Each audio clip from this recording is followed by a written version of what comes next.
Hey, it's Indy. This is the first piece in a series where I take something from pop culture and use it to talk about tech. This is called The Swiftness of AI. It's about Taylor Swift, it's about ChatGPT, and by the end, I promise those two things are actually connected. It's a bit of a fact check commentary and part me trying to figure out what AI can't and can take from us as artists, musicians, and creatives. If you'd rather read it, it's up on Substack, but if you're like me and you'd rather have something on in the background while you're driving or folding laundry, here it is. As the unofficial end of the COVID-19 pandemic arrived, the world began to emerge with it. The human race stepping, hesitantly and together, out of a cocoon of TikTok dances and sourdough recipes and not-so-subtle flirtations with mild alcoholism, starved for real connection. Taylor Swift had already found us in the middle of that isolation. Locked down like everyone else in 2020, she wrote and recorded 2 entire albums in secret, Folklore and Evermore, woodsy and whimsical, and dropped each one on the world with less than a day's notice, as if she'd quietly been working on something to hand us right when we needed it the most. By the time the world was ready to gather in stadiums again, she wasn't simply a pop star reappearing. She was already an artist who'd sat with us through the worst of it. Taylor Swift is arguably the most successful recording artist of our time, holding records for live performance and album sales once held by the likes of the Beatles. She's been named the most awarded artist in Billboard music history. The recent Eras tour gained worldwide attention for the sheer spectacle of the event. Her outfits, setlist, and expertly crafted world building were unavoidable on any social media platform, TV, radio, or media station for the entirety of the tour's historic 21-month run. 149 shows, 51 cities, 21 countries, 5 continents. But this is not about Taylor Swift. Fans and self-professed Swifties, her followers, myself included, waited for hours for the chance to buy tickets, with device setups and personnel coordination the likes not seen outside of a military operation. I myself took a day off work to fight the Ticketmaster war. For Swifties who couldn't nab the golden tickets, they took to the street in the thousands to celebrate and sing along in the car parks of sold-out arenas, coining the term Taylorgating, a play on tailgating, the parking lot picnic ritual that followed American football since Ivy League fans first packed their cars into Harvard-Yale games in the early 1900s. Fans who made it their unofficial job to coordinate Grady live streams across the internet built entire genuine careers out of it, streaming the Eras tour for those who couldn't attend, buying houses from the dollar tips of Swifties on platforms like TikTok Live, and entering their own stardom in the process. As Taylor has reflected in interviews since, what made the Eras tour the monumental event that it was the fans, what they built. Virality spread as videos of entire cities decorating their streets to celebrate her, all while the celebration wasn't for her. It was for us. Many speculated this was the point of her final surprise song mashup of the Eras tour, a somewhat somber piano medley stitching together 3 songs about memory, legacy, and letting a story become something bigger than the person who wrote it. Another surprise song took on significance during the Eras tour when Taylor sang a single line about making the friendship bracelets and taking the moment as it comes. Swifties treated it as a call to action, and the friendship bracelet tradition quickly spread. One particular bracelet may or may not have made its way to Miss Swift herself. The fandom never got a straight answer on that one. From Travis Kelce of the Kansas City Chiefs, who later admitted on his own podcast New Heights that he'd wanted to give her one with his phone number on it, setting off a chain of events that led to their infamous Madison Square Garden wedding in July of 2026. Swifties spent months before their concert dates making bracelets bearing Taylor's lyrics, album names, and inside jokes, selling out bead retailers in the process, all to trade with each other before, during, and after the shows. I traded bracelets with young children at the airport before I'd even landed in Sydney for the Eras tour, then with strangers in the crowd, with police and security on the way out, and one very special bracelet given to me by my now husband, donning the lyrics, "Baby Just Say Yes," from Love Story, as he got down on one knee and proposed during the show. What made the Eras tour extraordinary, bigger than Taylor herself, was its connection, its safety, and its belonging. Swifties and non-Swifties alike shared stories of small moments between strangers who quickly felt like friends, with many describing it as the first place that they had felt truly safe. Even now, people keep their friendship bracelets on bags, chains, or as keepsakes. Quiet symbols of safety and friendship after the isolation of the pandemic. The message was clear. Everyone who joined the ritual was looking for the same thing: connection. Proof that somebody else was out there. Around the same time the Eras Tour was taking hold of the world, another kind of recognition was quietly being manufactured somewhere else entirely.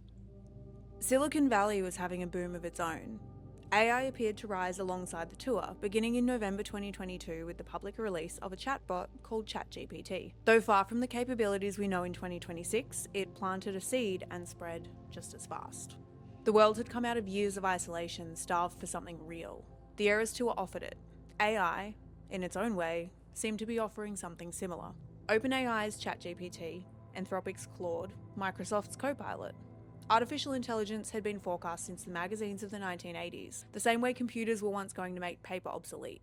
Both were hyperbole layered over a much more complicated tool. AI, as the general public knows it, is chatbots. That's the interface we've become most accustomed to.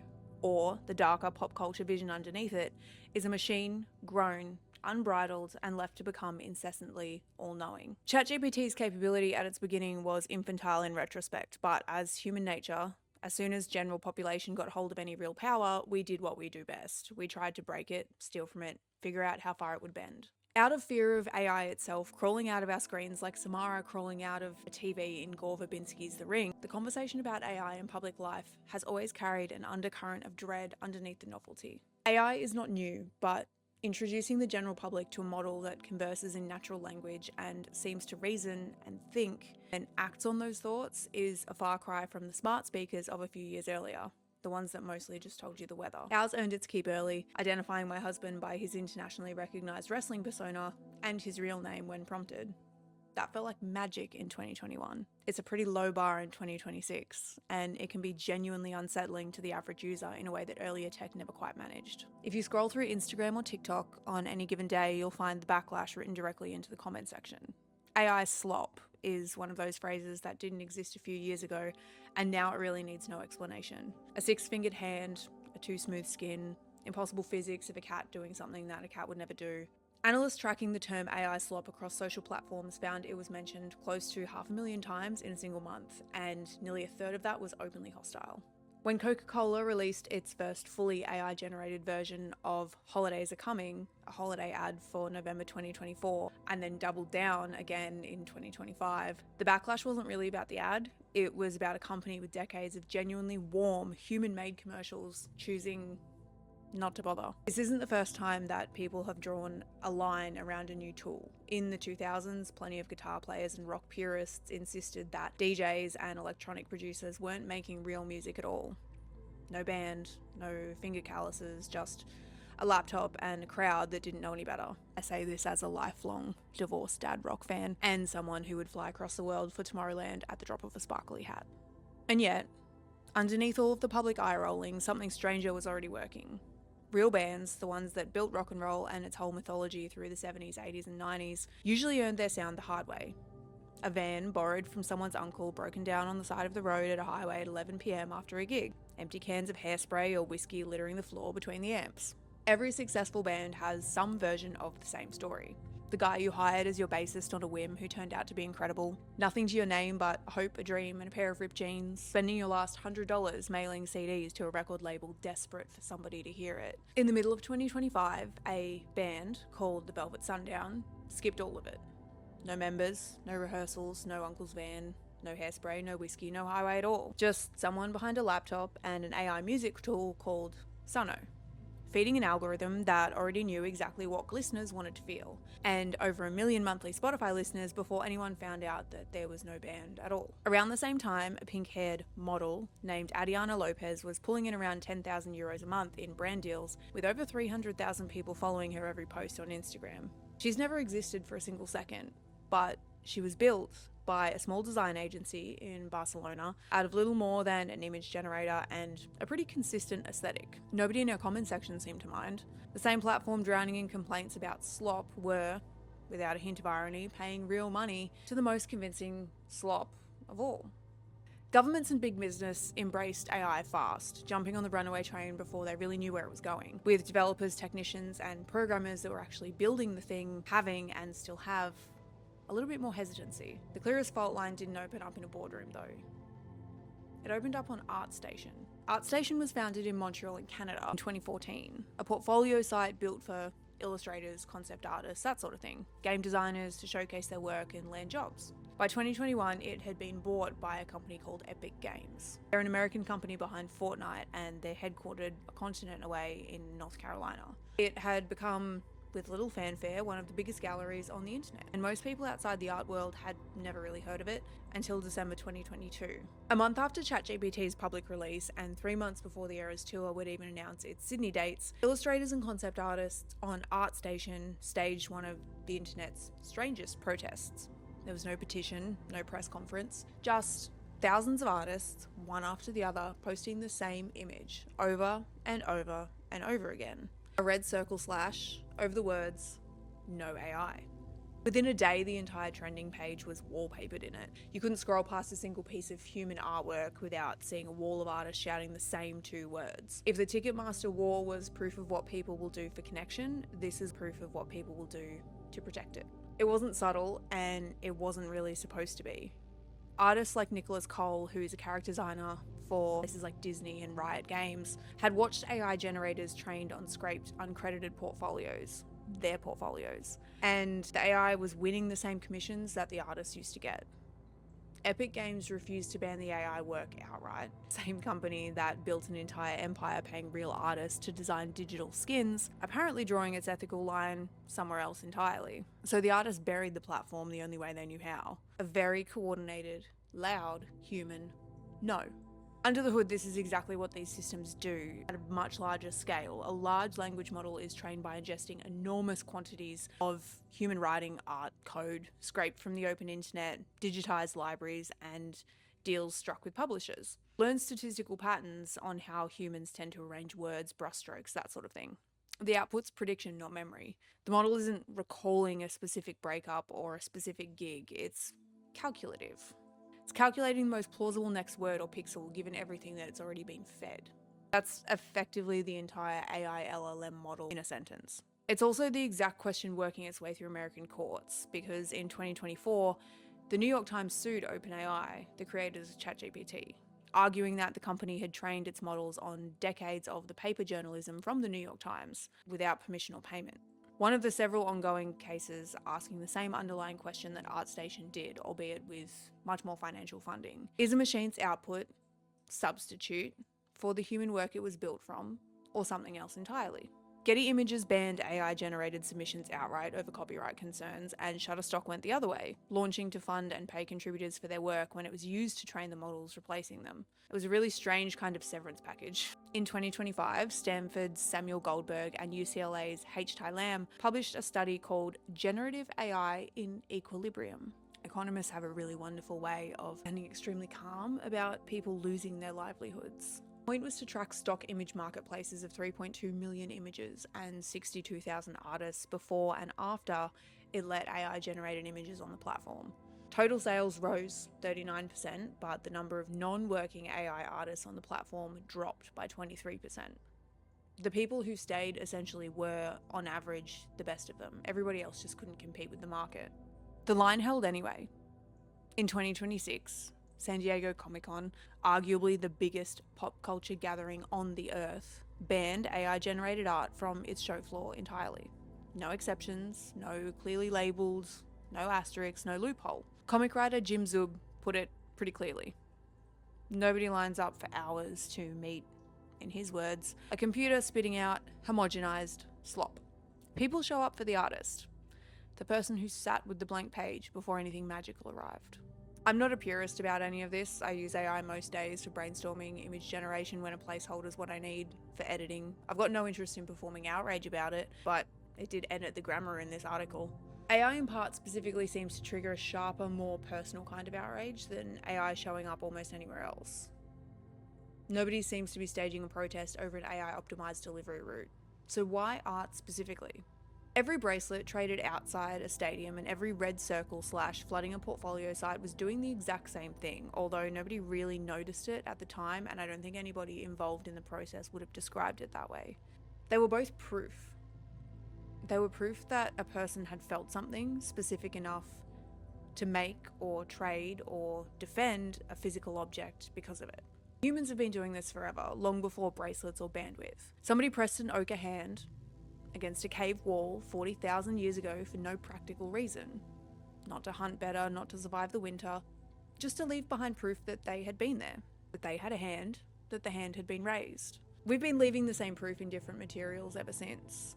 A love letter, a mixtape, if you were born in the 90s, a burnt CD, a photograph that nobody was paid to take, and by that line, art was never really about beauty. It was about outliving the moment that it came from, so that somebody later could hold it and understand that a person stood there and felt this, and maybe you're not the first one to feel it either.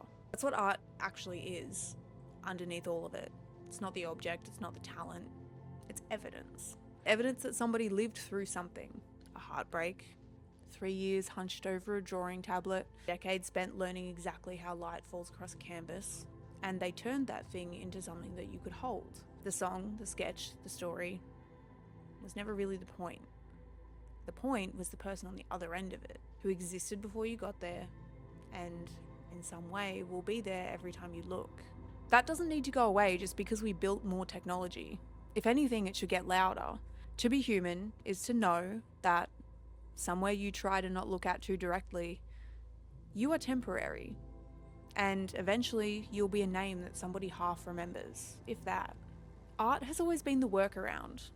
It's a way of reaching something or somebody that you meet across a gap of years or oceans or a language you don't speak, and saying, this happened to me, and it might be happening to you too. That's not a small thing to offer somebody. It might be the only kind of immortality that's ever really worked. You can hear this exact instinct running through pop culture whether anyone means to or not. Every single late 2000s and early 2010 party anthem insisted that this night was the night that would only ever matter. Tonight is the only night, forever and ever until the end of time, as if screaming it louder on the dance floor could make it true.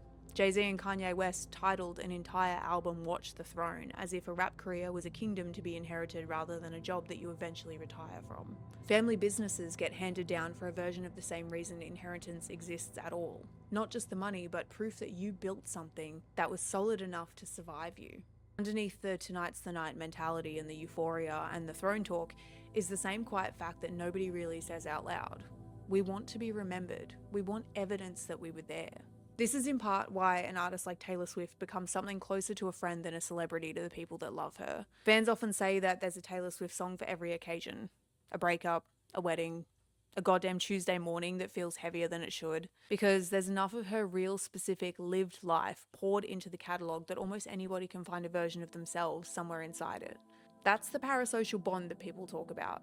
It's not delusion, it's recognition, over and over at scale. In a strange way, Taylor Swift is the good side of the coin that ChatGPT attempts to counterfeit. ChatGPT is proof, mass-produced, without anyone having actually lived the thing that it claims to be evidence of. AI can't wake up at 2 a.m. after a breakup and scroll the first line of a song onto whatever piece of scrap paper is closest, its tears blurring the ink. It can't sit at a piano in the evening with candle wax dripping onto its fingers and record a rough voice memo that years later will become the exact 10 seconds that a stadium full of strangers scream back through tears.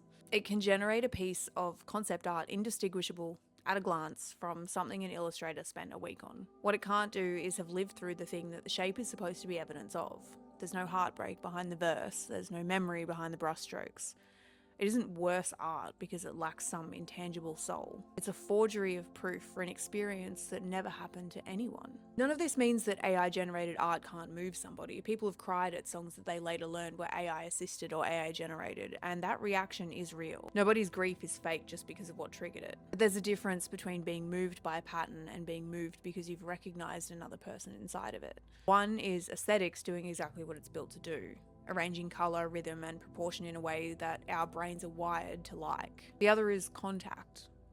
Until very recently, humans really never had to tell the difference between the two because the second one was the only kind on offer. That's why it feels like cheating in a way that other uses of AI don't.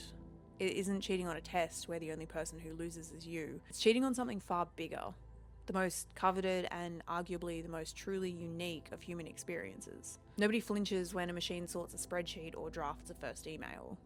but art was supposed to be the one place that you could be certain that there was another person on the other side of it. AI-generated art doesn't just imitate the shape, it removes the guarantee that anyone was ever there to feel things in the first place and then asks you not to notice the difference. 2 years after the world came out of its cocoon starved for proof that somebody else was still out there feeling something, a stadium full of strangers found it in a friendship bracelet and a key change. An entire industry of artists found it worth defending with the bluntest tool that they had. A red circle, 2 words, over and over, until nobody could look away. Both were the same instinct wearing different clothes. Both were people insisting on being recognised as exactly as they were. Not product, proof. Somewhere in all of that is the actual answer to what AI can and can't take from us. It can take the labour, it can take the market, it can take the commission, maybe even the craft itself if we let it. But what it can't take is the one thing that was never really about the skill in the first place. The simple, stubborn fact that a person was here and felt something and wanted you to know that you weren't the only one. And that's probably the oldest reason we ever started making art at all.